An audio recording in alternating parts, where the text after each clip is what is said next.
of Athens, there are three hills. Lycabettus is the highest hill in the city.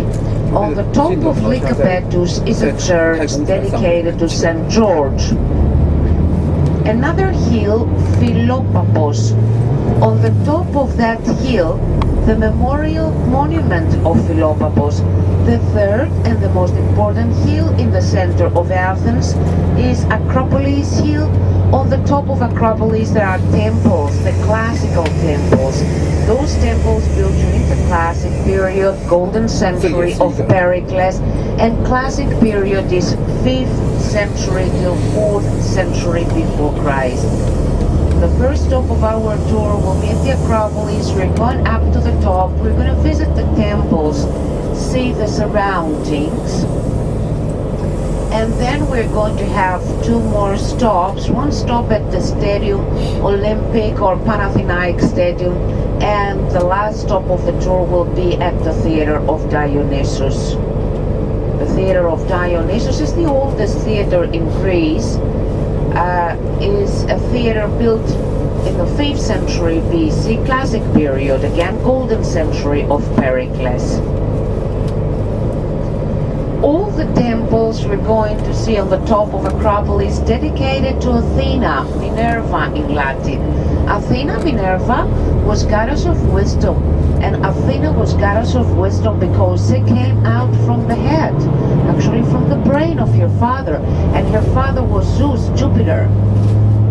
One day the head of Zeus became bigger and bigger, and Zeus had a terrible headache, so one of the other gods decided to open the head of Zeus.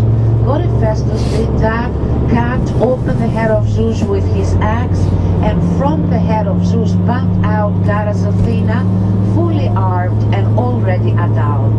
That was the birth of the goddess, and that's why Athena was goddess of wisdom, because she came out from the brain of Zeus, so she took all his knowledge.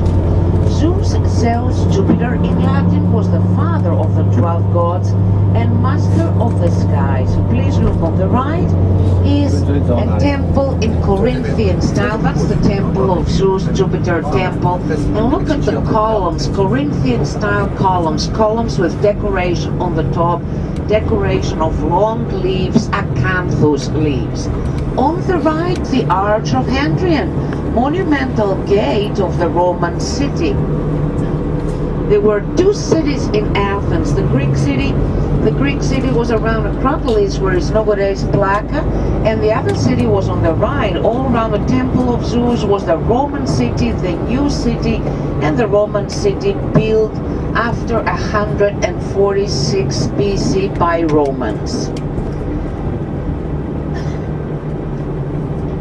So now right inside the Temple of Zeus, ruins of the Roman city and the Arch of Handrian, monumental gate. An entrance, monumental gate of the new city.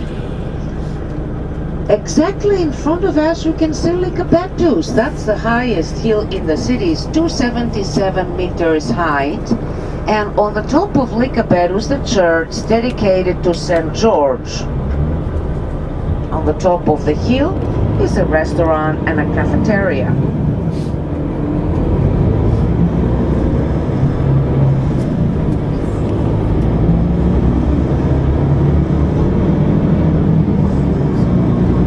On our right inside, we'll see ruins of Roman baths.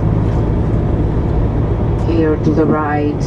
We are so close to the main square of Athens, to Syntagma, Constitution Square, and they wanted to construct a car park near the main square, but they found ruins of Roman baths, so no parking, just ruins back to the right. The National Garden is on our right inside. The National Garden was a private garden of Queen Amalia. Queen Amalia was the first queen of Greece after the War of Independence, but nowadays is our national park, our national garden.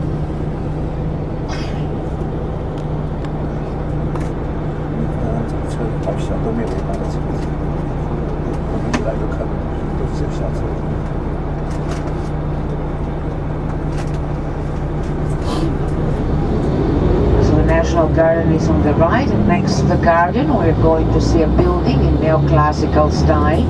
Is the first palace, the palace of King Otto and Queen Amalia. Nowadays is the parliament. Below and in front of the parliament building, the memorial tomb of the unknown soldier.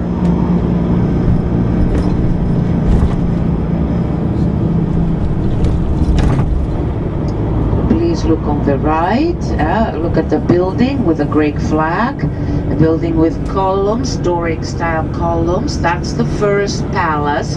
Nowadays is the parliament. There are 300 members in the parliament building. And look at the soldiers in front of the memorial tomb. The soldiers, they have to stand for an hour, and the changing of the guards is every hour on the hour. So every hour on the hour, 24 hours a day, is the changing of the guards in front of the parliament building at the memorial tomb of the unknown soldier.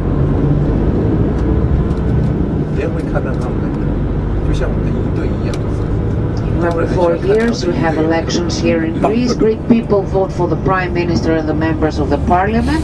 I've told you there are 300 members in the Parliament building, and every 5 years we have elections again for the President of the Republic. But the President of the Republic is elected by the members of the Parliament.